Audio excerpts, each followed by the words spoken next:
കൊല്ലം അഞ്ചലിൽ Instagram വഴി പരിചയപ്പെട്ട 17-കാരിയെ വിവാഹ വാഗ്ദാനം നൽകി കടത്തിക്കൊണ്ടുപോയ സംഭവത്തിൽ 27-കാരനെ അഞ്ചൽ പോലീസ് അറസ്റ്റ് ചെയ്തു. കോട്ടയം ഈരാറ്റുപേട്ട മഹാത്മാ കോളനി നെല്ലിക്കുന്നിൽ വീട്ടിൽ 27 വയസ്സുള്ള ശ്രീകാന്താണ് പോക്സോ കേസിൽ അഞ്ചൽ പോലീസിന്റെ പിടിയിലായത്. കഴിഞ്ഞ ദിവസം പെൺകുട്ടിയെ കാണാതായതിനെ തുടർന്ന് പെൺകുട്ടിയുടെ മാതാപിതാക്കൾ അഞ്ചൽ പോലീസിൽ പരാതി നൽകി.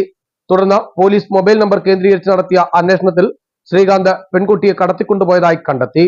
അഞ്ചൽ പോലീസ് ഇരുവരെയും ഈരാറ്റുപേട്ടയിലെ വീട്ടിൽ നിന്നും കണ്ടെത്തുകയും പെൺകുട്ടിയെ വൈദ്യപരിശോധനയ്ക്ക് ശേഷം മാതാപിതാക്കളോടൊപ്പം വിട്ടയച്ചു. ശ്രീകാന്തിനെ കസ്റ്റഡിയിൽ ചോദ്യം ചെയ്തതിൽ നിന്നും 3 മാസമായി ഇൻസ്റ്റഗ്രാം വഴി പെൺകുട്ടിയുമായി അടുപ്പത്തിലാവുകയും വിവാഹം കഴിക്കാമെന്ന് വാഗ്ദാനം നൽകി ശ്രീകാന്തിന്റെ വീട്ടിലും ബന്ധുവീട്ടിലും പെൺകുട്ടിയെ എത്തിച്ച് പീഡിപ്പിച്ചതായും കണ്ടെത്തി. ശ്രീകാന്തിന്റെ മൊബൈൽ ഫോൺ പോലീസ് കസ്റ്റഡിയിലെടുക്കുകയും കൂടുതൽ അന്വേഷണത്തിനു വേണ്ടി സൈബർ സെല്ലിന് കൈമാറുമെന്ന് അഞ്ചൽ പോലീസ് പറഞ്ഞു. ശ്രീകാന്തിനെതിരെ പോക്സോ അടക്കമുള്ള വകുപ്പുകൾ ചുമത്തിയാണ് പോലീസ് കേസെടുത്തിരിക്കുന്നത്. അറസ്റ്റ് രേഖപ്പെടുത്തിയ പ്രതിയെ കോടതിയിൽ ഹാജരാക്കി കോടതി റിമാൻഡ് ചെയ്തു. കേരള തനിമ ന്യൂസ് അഞ്ചൽ.